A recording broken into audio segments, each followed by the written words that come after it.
কি করে বলবো তোমায়, আসলে মন কি যে চায়, কেন সে পালিয়ে বেড়ায় তোমার থেকে। কি করে এই যান্ত্রিক পৃথিবীতে সবাই যেন একটা রোবট। সবাই নিজের কাজে অর্থ উপার্জনের পেছনে হন্যে হয়ে ছুটছে। আর এই ইঁদুর দৌড়ে নিজের দিকে তাকানোর একদম সময় থাকে না। বেশ কিছুদিন জিমে যাওয়া হয়নি। আসলে মানুষের সময় যখন খারাপ যায় তখন কোনো কিছুই আর ভালো লাগে না। এবারে পরিস্থিতিটা একদম অন্যরকম ছিল। কয়েকদিন ধরেই দেখছিলাম বাবিনের দাঁত ক্ষয় হচ্ছিল। লোকাল ডক্টরকে বলাতে ভিটামিন আর ক্যালসিয়ামের সমস্যা বলে সিবিসি, ভিটামিন D3 আর ক্যালসিয়ামের ব্লাড টেস্ট করতে দিল। গত সপ্তাহে রবিবারে ওর জীবনের প্রথম রক্ত পরীক্ষা করানো হলো। অতটুকু বাচ্চা শরীর থেকে রক্ত নেওয়া হচ্ছে, ওর কান্না দেখে আমার বুকের ভিতর কী যে কষ্ট হচ্ছিল তা বোঝাতে পারবো না। দুপুরে ল্যাব থেকে ফোন করে যখন বলল রিপোর্ট খুব খারাপ এসেছে, আমাদের মাথায় আকাশ ভেঙে পড়ল।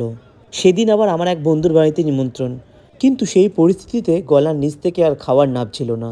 বাড়ি ফিরে সেই লোকাল ডক্টরকে সব রিপোর্ট দেখাতেই উনি বললেন হিমোগ্লোবিন অত্যন্ত কম, ওকে ইমিডিয়েটলি হসপিটালাইজ করতে হবে আর ব্লাড ট্রান্সফিউশন করতে হবে।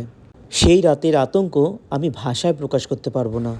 পরদিন সোমবার আমাদের হসপিটালে হেমাটোলজি ডক্টরদের রিপোর্টগুলো দেখাতেই তারা বললেন আগের ল্যাবের রিপোর্টগুলো ভুল এসেছে। আমরা তড়িঘড়ি থিজম ডায়াগনস্টিক থেকে আবার টেস্ট করালাম। বিকেলে রিপোর্ট এলো।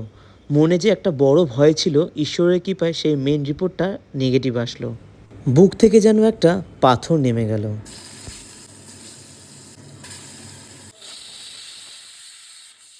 যদিও হিমোগ্লোবিনটা কমই ছিল। মঙ্গলবার আমরা স্পন্দনে পেডিয়াট্রিক ডক্টর সুমন্ত ভট্টাচার্যকে দেখালাম। উনি সব দেখে বললেন এটা স্রেফ আয়রনের ডেফিসিয়েন্সি, ভয়ের কিচ্ছু নেই। আর এখন কোনো রক্ত দিতে হবে না। উনি কিছু ওষুধ আর সুন্দর একটা ফুড চার্ট বানিয়ে দিলেন। 2-3 দিন আমরা শুধু বড় মাকেই ডেকেছি। বড় মার কৃপায় বাবিন এখন যথেষ্ট ভালো আছে। আজ অনেক দিন পর ক্যামেরার সামনে এলাম, ভিডিও বানালাম। সামনেই জামাই ষষ্ঠী, তাই আজ দুপুরের মেনুটা একটু স্পেশাল। গরম ভাতের সাথে মাছ ভাজা, কচুলতি দিয়ে চিংড়ি, লেমন বাটার চিকেন, খাসির মাংস লাল লাল ঝোল, চাটনি। লাল লাল খাসির মাংসের ঝোলের সাথে গন্ধলেবু দিয়ে খেতে কী দারুণ লাগে। তোমাদের কেমন লাগে কমেন্ট বক্সে জানিও। আর অবশেষে আজ সন্ধ্যায় ভেটকি মাছের ফিশ ফ্রাই। তোমরা কোন রেসিপিটা আগে দেখতে চাও অবশ্যই কমেন্ট বক্সে জানিও। আমি প্রত্যেকটা রেসিপি এক এক করে দেখাবো। তবে হ্যাঁ, এই বিপদের দিনে আমি আবারও মানুষ চিনলাম। কেউ এই অসময়ে আমার পাশে ছিল না। তবে হ্যাঁ, এটা একটা ভালো দিক, আমি নিজেকে আবারও শক্ত করে নিলাম। সকলের কাছে আমার একটাই অনুরোধ, আমার পাশে থাকার দরকার নেই, সবাই আশীর্বাদ করো আমার বাবিন যেন ভালো থাকে।